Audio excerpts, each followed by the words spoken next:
Hey guys, Garrett here, your local INFJ. I've gotten some recent requests to do videos, a few more videos on racial injustice and kind of what it's like to be a black INFJ. And during these times, I think it's even more important. I've also got some requests to talk a little bit about my experience as an INFJ and my family and like my background and stuff. So I thought, what better way to combine those two things than with a Facebook Live conversation I recently had with my uncle, Duey Evans, or Uncle Dewey to me.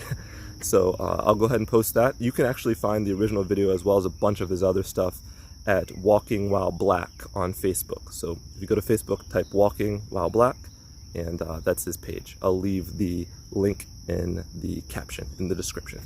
All right, guys, enjoy. Welcome to the Brooks Brothers Show on Walking While Black. This channel, this page has become more relevant in recent times than it really ever has been. I started it a long time ago, it feels like, as I was out walking around and I felt like I needed to have my wallet because we were at a time when racial unrest had hit Dallas and a couple of Dallas police officers had been shot. And so we were doing a bag check and I pull out my wallet and I said, yeah, you gotta have your wallet while you're out walking while black. And kind of seems like that has been an ongoing thing for generations. You know, my co-host, my other Brooks brother, Joseph, is off doing some other things today. So what we did is we brought in another member of the Brooks family, the next generation down. Joseph's cousin, our sister Lisa, my other cousin, her son Garrett. And Garrett, how you doing, man? Pretty good. How you doing?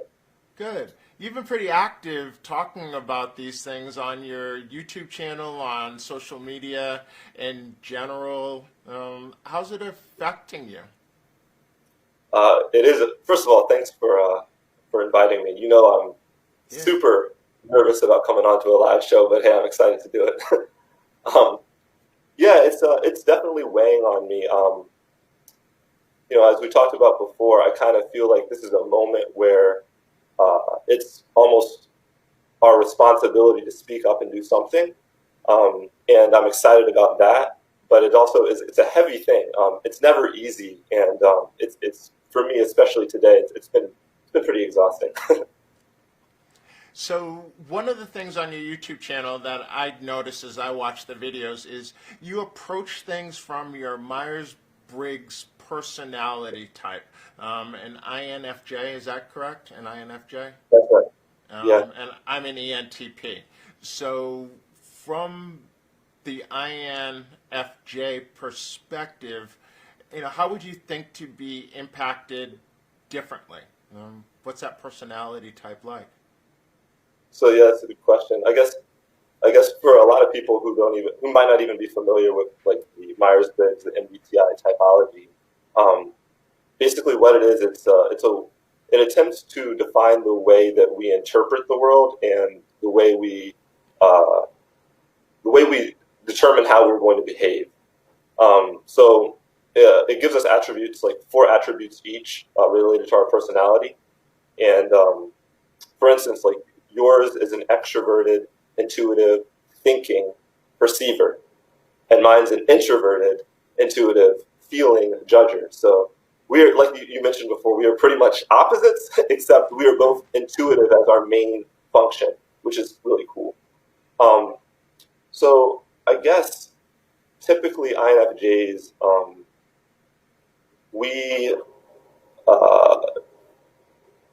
what we do is we want harmony in the outside world.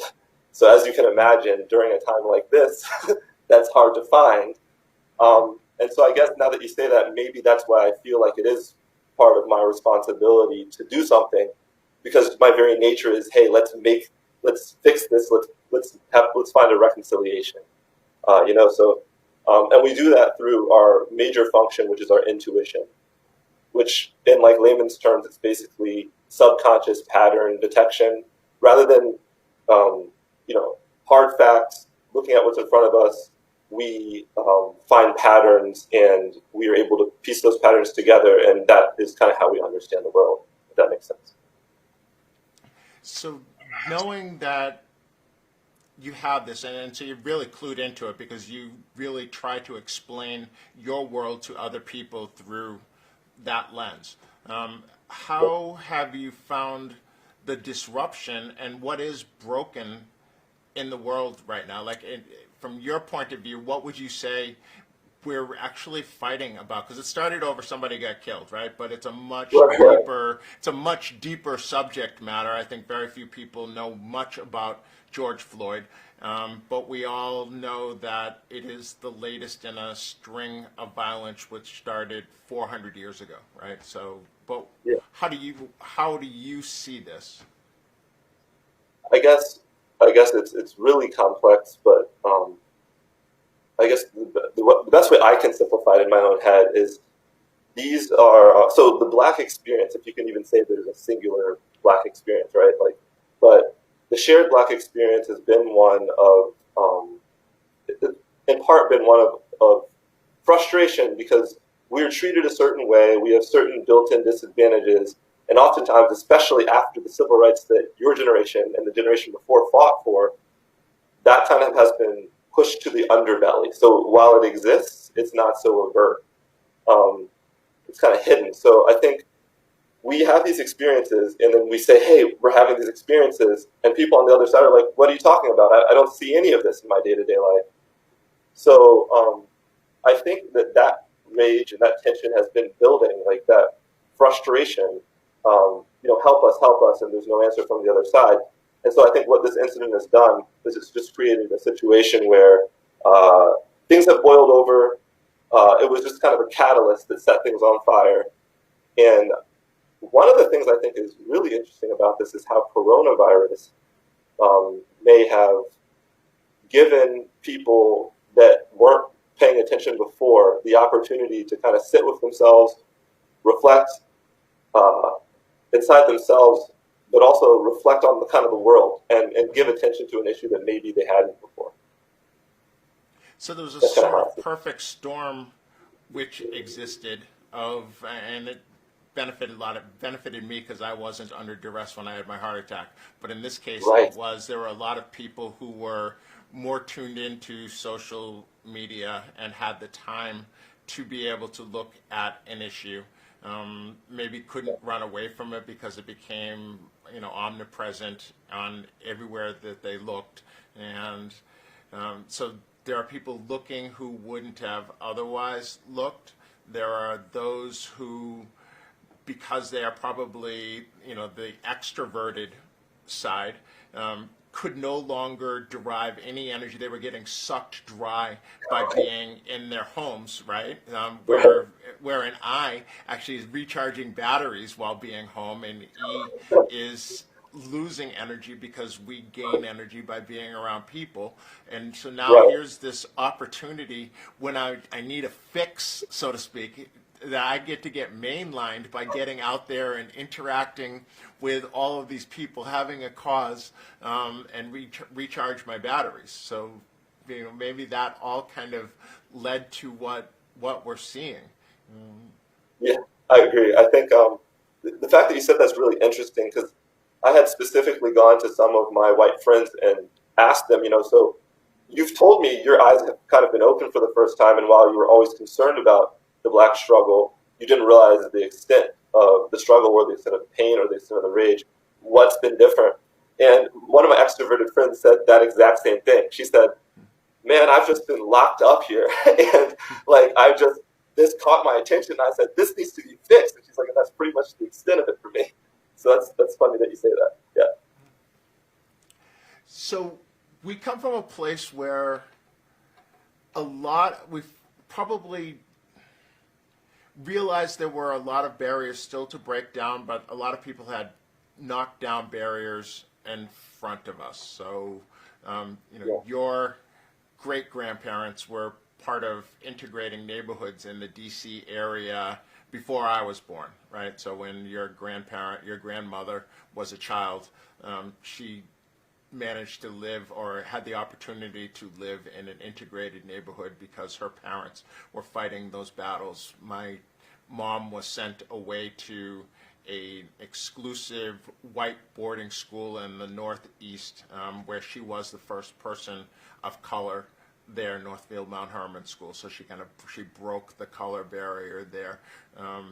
Your grandmother broke the color barrier for women at University of Chicago. So there were a lot of things knocked down, yet here we are back here today, and we've experienced all of it. We are both black males who can, answer yes to, have you ever had a gun drawn on you? Yes, by a police officer, right? So that's Right. one of those shared experiences that I saw in one of your videos, and I was like, man, I can't believe Garrett actually had the police draw a gun on him. Unfortunately, yeah. What did that feel like? Because you must have had a sense of, well, I'm okay. I'm getting a good education. My parents are both educated. I speak well. I know the things to do. Keep my hands on the steering wheel when the police come, things like that. But to have the experience that you had, what was that like? Yeah, well, I think the first time was the most jarring time, and the fact that I can even say first time is just, it's a shame in itself, But yeah, I guess you can be told as much as your parents can tell you, your grandparents can tell you, everybody can tell you, this might happen to you one day, and this is how you should deal with it. But when it happens, I think there's like a visceral response that takes over. In my situation, how old was I? I guess, well, thankfully for me, I think I was 22 maybe, and I was with my girlfriend, black girlfriend, and we had kind of pulled over to the side of the road on the way to go see a Marvel superhero movie. I think it was Marvel. I don't know if that was around back then. You're not that old. Not yet. To me, it seems like ages ago. But yeah, so we pulled over to the side of the road, and there was like a park. So she's a musician. She said, I have a new song I want to show you on my guitar. I'll sing it for you while we wait. We had a few minutes to kill.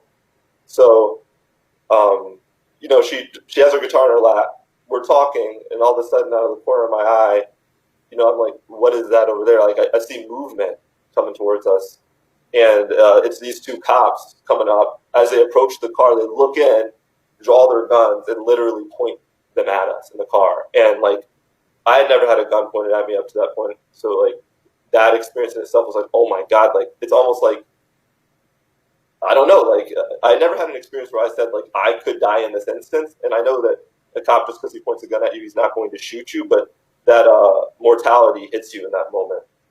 And it was tough. Yeah, so that was tough, and just the whole interaction and the way he treated us as less than humans made it even worse. And so, and I saw on your YouTube video more about what that experience was. And I know that it was hard for you to even talk about it as you were talking about it on that video. So I'm going to hope that having spoken about it before, it's a little easier this time around. But, they went from, thinking you're suspicious because you're black to essentially asking you to put on a minstrel show. Yeah, it was ridiculous. Yeah, that's exactly what happened. So essentially, the questions, which I'm sure we're all familiar with, came, which is, do you have any weapons in there? Okay. No, there's no weapons. Then, are there any drugs in the car? No. So the cool thing is that, like, I, at that point, had never even drank. I think I had a sip of wine one time. Like, so there's nothing in the car. I don't drink, I don't smoke, and neither does my girlfriend. But so it was even more absurd to us. But we were asked, I think, 4 times, are you sure there's no drugs in the car? So, after going through that whole ordeal, So can I stop you for 1 second? Were you jaded or naive to the point where, as they're asking those things, were you worried that they were going to plant drugs on you to have something to be able to harass you more about? Yeah, so I guess for better or for worse, at that time, I did not even have the concept of a police officer might plant a drug on me. I was naive at that point. Because and this is something I talk about a lot, is like, I guess for me, growing up in a predominantly white neighborhood where there were levels of overt racism as the first black family in that neighborhood, but a lot of implicit racism. Things came in levels. So like, my naivety was broken on level 1 when I was little, and then it was broken on level 2, and like I feel like this was the final straw. This was like, wake up, you're a black man in America. And so while I did,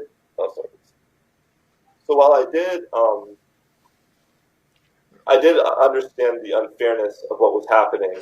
I didn't. Sorry. Oh, I was trying to look and see if there were any comments that I could look at, but it doesn't let me see comments when we're actually doing this. So sorry I interrupted your flow. Oh no, you're good. I did realize what was happening was unfair, and while I think we all have this, or at least I have this intuition of, this is about how I looked, right? Like I knew that. I didn't have like this schema of like, hey, they might plant drugs, or they might try to provoke me, or I didn't have all these things in my consciousness yet. So I don't know if that helped me in the situation or if it hurt me, but I was scared because they thought I was a bad person, and I was scared because they were pointing a gun at me, but I wasn't scared because I thought the cops might be corrupt at this point, I guess is the easiest way to say it. After asking us several times about the drugs,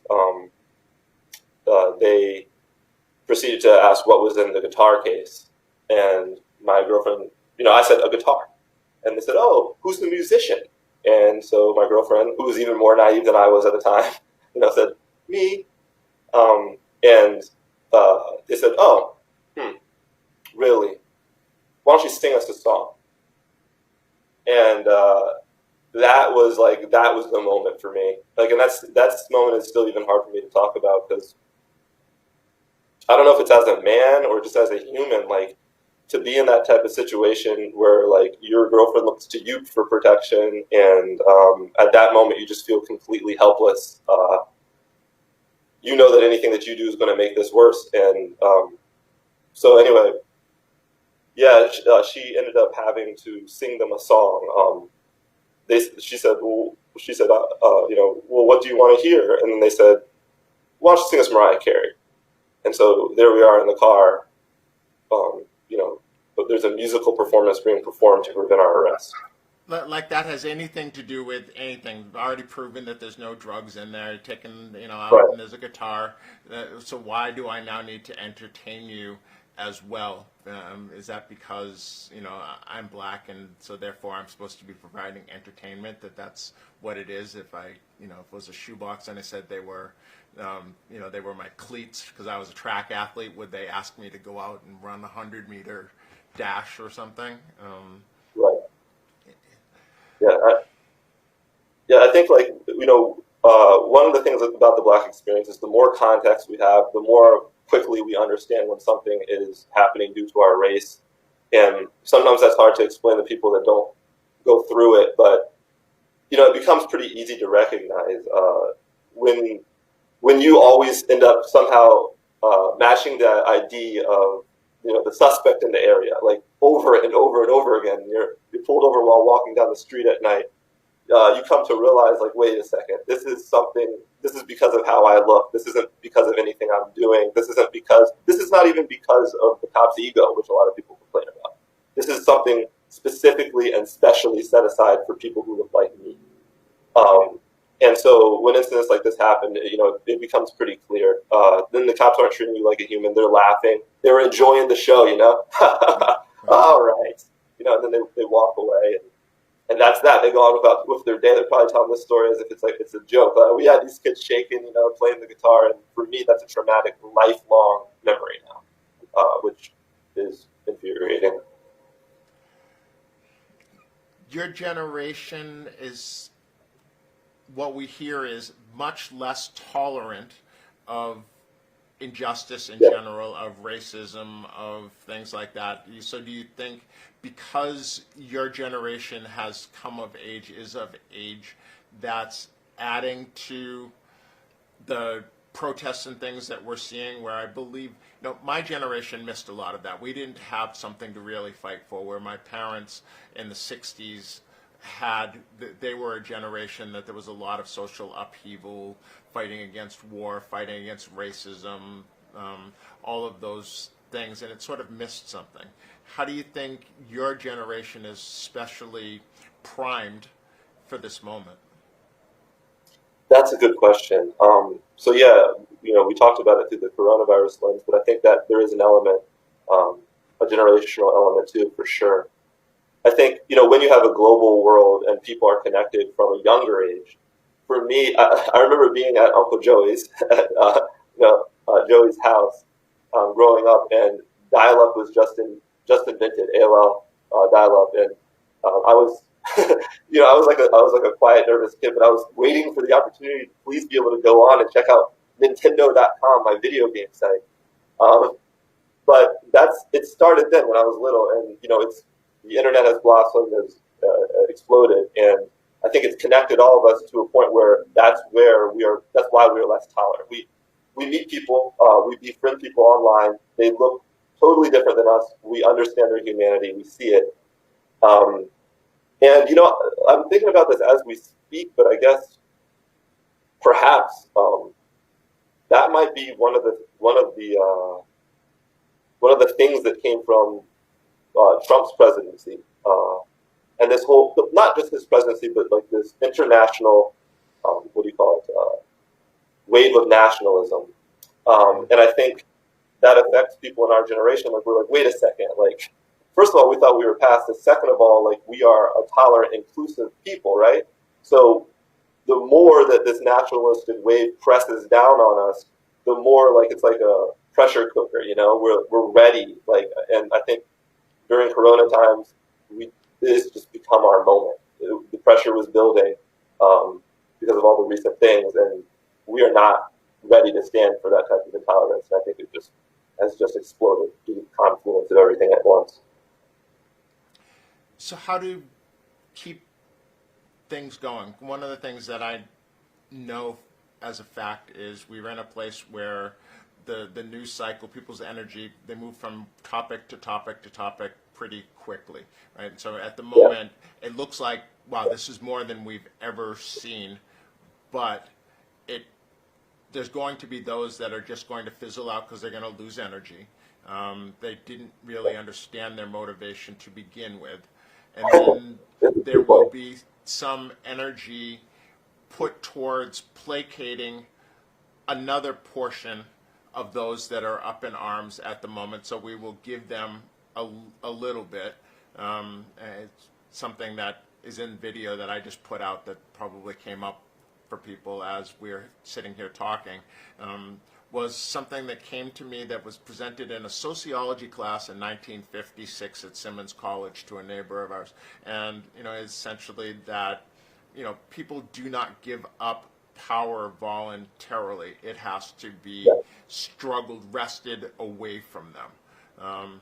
And so what they're going to do is they're going to give a little bit and take this large swarm that they can't deal with right at the moment, and let those that are just going to burn out. Those that are going to stick around a little bit longer, feed them some crumbs and see if that will get them to go away. And then we'll have it whittled down to a manageable amount. And then we can then deal with them and keep them from getting it because they don't have enough allies. How are we going to get enough people to stay motivated over a long enough period of time to create the kind of change that we would like to see? Yeah, so this is something I was still thinking about, but I think that there are several different facets to making that happen. I think number one is we do keep it on the airwaves, in the public consciousness as much as possible by talking about it. I think you had mentioned, perhaps there will be leaders that emerge during this time, and I think it's going to be important that those leaders continue to give voice to some of our concerns, especially now that we have, waken up some people who previously, weren't really tuned in. But so, Who? and this is, I'm supposed to be writing things down to get back to you, but you actually just hit on something that Joey and I were supposed to be talking about tonight. Was who did we see as the leaders who are emerging at this point in time? And so you're talking about leaders and things. Who are the leaders that your generation sees as the people that are going to represent the cause on your behalf? I actually, to be completely honest, I don't know, and I think that will start to become clear. There are Black personalities out there, but I think it'll start to become clear who becomes a joke and who becomes someone to follow during this crisis. I think one of I mentioned this, I think Uncle Joey on Facebook at some point. I said one of the scary things about the whole Black Lives Matter movement to me is that there isn't really a figurehead or defined figureheads. And, a nebulous movement like that, it can be good in the sense that there's no one for the enemy to target. But the danger of that is that the agenda of the movement can easily become lost. At least that's my thinking, is that, like, hey, this movement can be co-opted. This movement can be confused. It's going to be definitely a target for misinformation and fake news. And I think if we have some figureheads that emerge through this, then that will be part of the remedy, to have a steady voice who kind of directs the public or the Black consciousness. This is what we should be looking at. These are our issues. This is what we should fight for. I don't know how that's going to look with this whole globalization and this whole, like, where everybody's networked and connected. I don't know how a leader emerges, but I guess we're going to see.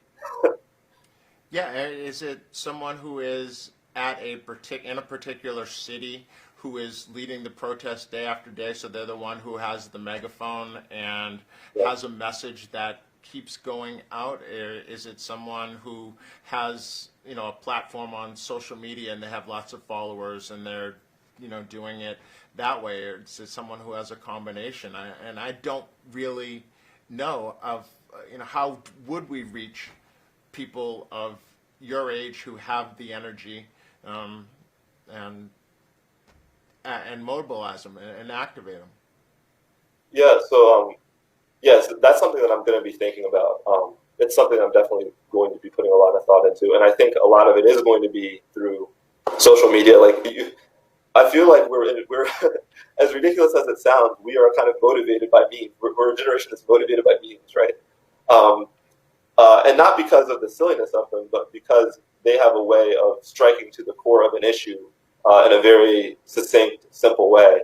And I think that's the beauty of social media, is that you can reach people very quickly in that way. And in this fast-moving world, you can give them a distinct message, a very specific message, very quickly. I did want to say, to your point before about, how do we make this stick? I think that there is a silver lining and there's a point of optimism. And this is something I didn't realize until, again, talking to my white friends, because I feel like while in the Black community we need leaders, we need to keep this message in the public consciousness, we also need white people to fix an issue of white oppression and institutionalized racism. So this is what's make this moment different, is that they're paying attention. And so I was talking to this woman about, like, my fear that we fall back when the powers that be, like you said, kind of placate us and then allow this to pass. And she said something that actually made me hopeful. She said, I don't know, I can't speak for everyone, but this is now in my consciousness. This is in my psyche. And to me, as somebody with a psychology background, that hit a chord. I think when we see the world through the lens of our experiences and through the lens of what's important to us, after an awakening moment like this, that doesn't go away. We have a whole group of people that now have a new lens that they can look at the world through. So while we will move to other issues, when they see that the microaggressions, when they see the small acts of racism, they're going to detect those things now. They have a radar for those things now that they didn't have before. And I think that can make this moment different. That is something that, to me, that's exciting. That's amazing. I think we have that that lens, that focus for as long as that issue is front and center in our mind. I think we've all had it. So you get a new car. All of a sudden you see that car everywhere. And our mind tends to filter out a lot of things, right? That's what our mind does. Our mind is essentially a huge trash can, and we throw away all the things that we don't want to see, and then all of a sudden we see the things that we want, which is why the mind's so powerful in terms of getting the things that we want. But if someone moves on, you can't not think about something. The more you try to not think about something, the more it is imprinted upon your brain. But how you can change is by replacing it with something else. So I no longer think about the purple dinosaur, but I now think about an orange elephant, and I can now replace the purple dinosaur. And with things moving as fast as they are, do you really think that those people that they can see these things are going to see them once they've moved on to whatever the next issue of the day is? Good question. So I think it's going to be partially up to the Black community to compassionately remind them. I also think that while it is true that we move on to the next shiny thing as a society, I think that what also happens is, for instance, like take the example of how tribal our society has become. We can move from issue to issue, but there's always an underlying undercurrent of I'm viewing this through the lens of my tribe. So in that way, humans develop these constructs, and when a construct is strong enough and when we understand it well enough, we tend to view even the new shiny things through the lens of that construct. And so I think maybe what we need to do is make sure this is a real moment. Make sure we give people an understanding of why they're upset, give people an understanding of some of the specific things to look for that they're upset about, so that even as they move on to the next thing, this becomes like an actual ingrained construct, especially in the white consciousness, where it's not one yet. And that if we can do that, then I think that this could stick around. And I don't know. I hope that it will. There's something different about it, and I hope we can capitalize on that difference. I think there are. I am seeing people on both sides of the divide who are impassioned and feeling lost to some degree, that the moment is so big that it feels overwhelming. They've gone past being in their learning zone, so far outside their comfort zone that this whole thing of what am I going to do? I need to do something. Here's the moment. And there's a lot more conversations going on. As you've said numerous times throughout this conversation, that the conversations you've had with your white friends. I too have had several people who trust my opinion enough and feel comfortable enough that I'm not going to be harshly judgmental, that they reached out to me and wanted to know, well, what do I think? And I had someone reach out today with, what should I do with this? And something that they were sent and that they so much wanted to get in and battle it out with another white person who is stuck in their silo and never going to come out. And my response was really, you've got to figure out which battles you're going to fight. And yes, you can try to gradually drip wear away at someone, but there are a lot of those people that they're far from going to being changeable at this point in time. So maybe save your energy.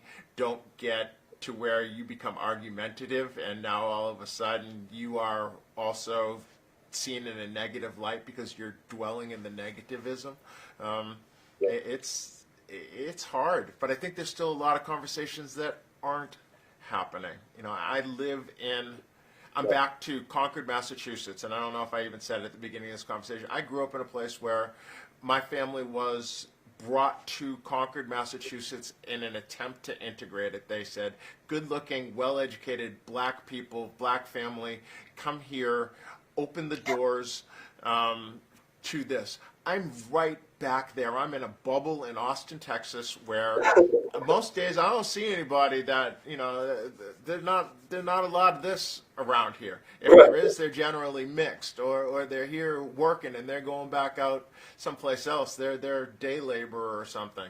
Not all about it. There's not a conversation that's happening here. And I work in tennis, so I go to a tennis facility and nobody will ask me, what do I think of this? It's like it doesn't even happen. It's under the bubble. That what goes on outside the bubble.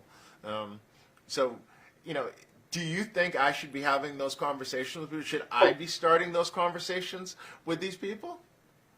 Gosh, I don't know. That's something that I also struggle with. It's like, so earlier today, I made an error. I decided to have that conversation with somebody who really wasn't willing to listen.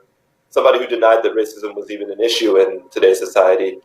And I guess we do need to start having that conversation with people that haven't previously been exposed. But I think that we need to have our radar detection up. And when we hear certain triggers or certain signs, we need to realize that some of these people are not willing to listen, and those aren't the targets. Those aren't the people who are helping to bridge this gap. So I think, like you were talking about before, we need to protect our own energy. Like on a personal level, it can become exhausting, and if we are out there picking every fight, putting on the gloves, whenever someone disagrees with us, we are going to end up beat up, and we're not going to be able to carry the torch after this initial moment is over. So I do think that energy protection is important. Personally, I believe I have to speak out, and people around me have to know that I'm speaking out. I have to do it in a manner that isn't overly threatening to people. Yeah.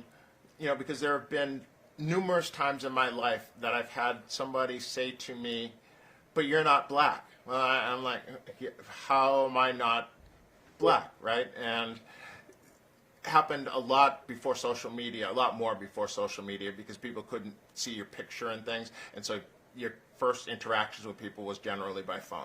And so people would talk to me on the phone and they wouldn't know, and then they would see me, and I literally had somebody like get scared. They almost broke out in a cold sweat that, who is this person? They had no idea, and I know that they would not have dealt with me had they known that I was black.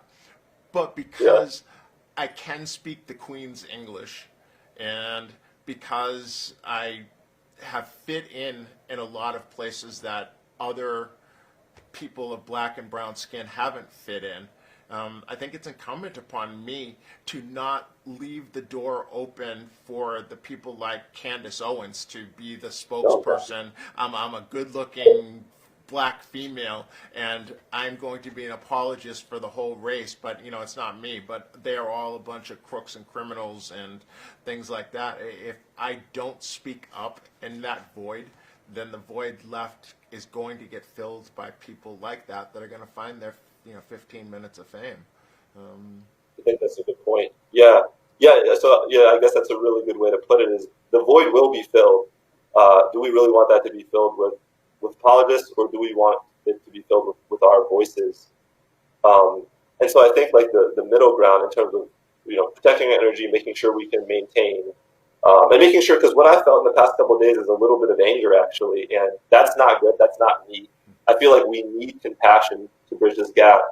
I think what we need to do is we can start these conversations, and for instance, like if it's whether it be on social media or in person, when we hear the signs that the person's not willing to come over, and this is something I was just speaking with my father about recently actually, is how humans are emotional creatures first. No matter how logical we are, we're emotional. So if you're going to leave a conversation because you realize that someone's a lost cause, it's best to leave it on a compassionate, emotional note. So, that might look like on Facebook saying like, look, man, I feel like I'm talking past you right now. I just wish that you would have some empathy for an experience that you've never actually personally dealt with when I talk to you about it. But I feel like I'm not getting anywhere, so I'll let you be on your way. hopefully at some point you come around and you lend your voice to this issue. And then peace. And I think that allows us to put our message out there, and it also allows us to step away without being, just, feeling the pressure of that hopelessness, like we can't convince this guy we've overinvested. And anybody else looking in, this is the important part, is that anybody else looking in on that conversation, now they have, I guess, a sneak peek into the black compassion. And you're the one who ends up looking like, wow, that guy had a point there.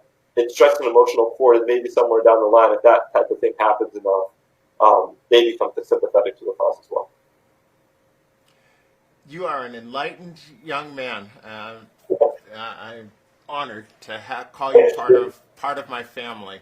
I appreciate this conversation, and I hope anybody that watched it in real time or that finds it at some point in time in the future will look and look for you. Where can they find more information about you and your philosophies and what it's like to be your Myers-Briggs type and other things that you do? I know you write some poetry. Yeah. So I'm working on a novel. I have a lot of poetry up on my Instagram. So my Instagram is at Garrett, GARRETT .Ashe, ASHE _ So you got to remember the underscore at the end. That's my Instagram tag. And my YouTube is something that I've recently launched and something that I'm really passionate about. I've started to talk a little bit about racial injustice on there, in addition to personality and Myers-Briggs. So if you type in Garrett Ashe on YouTube or Garrett Ashe INFJ on YouTube, you can find me there and you can subscribe, and hopefully, I know, like you say, I set the bar high. Hopefully I can maintain that. I appreciate it. Well, I think you can be one of those voices that people can look to. The level at which you want to take a leadership role is largely going to be up to you. A lot of people broke down some barriers to give you the ability to be able to be well-spoken and present yourself well. I appreciate you filling in for Uncle Joey today. I caught a little flack from my oldest Haley, who said, when do I get to co-host? I'm black too. I'll send you my resume. Here's my comment. But I think we're going to have to do some of these where we bring on more family members, and we have, it's a family affair, because we have enough people who have enough varied opinions and are well thought out enough that we could have some pretty good discussions. So I appreciate you spending the time. Yeah, I want to thank you and everybody else who has paved the way. Like you, your mother, my grandmother, who I never had the privilege to actually get to know. My mom, my father. Like, I think this moment is only possible because of the things that you guys have done.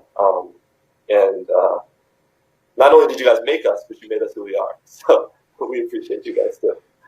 That's scary, because it feels like I'm supposed to be the one saying that to the generation that came before me. All the gray just came out in full force. Wow. Okay. Well, I appreciate it. It's been fun. Thank you, everyone, and we'll be back again next week with another issue of Brooks Brothers. It might be Joey by himself. It might be Joey with somebody. It might be the both of us. Who knows? But we'll be back next week. If you have any comments, please leave them in the comments below. I will get back to you on anything that you happen to say. It's really important to me. Thank you guys for watching, and thank all you guys who have lent your voice to the movement, lent your voice to me, just to let me know that you cared. That's literally what keeps me going. Thank you guys. Hope you enjoyed the video, and I'll try to give you guys a little bit more insight into my life, my history, as time goes on. If you guys have any questions or any comments about anything we talked about in the video, leave them underneath, and I'll be happy to get back to you.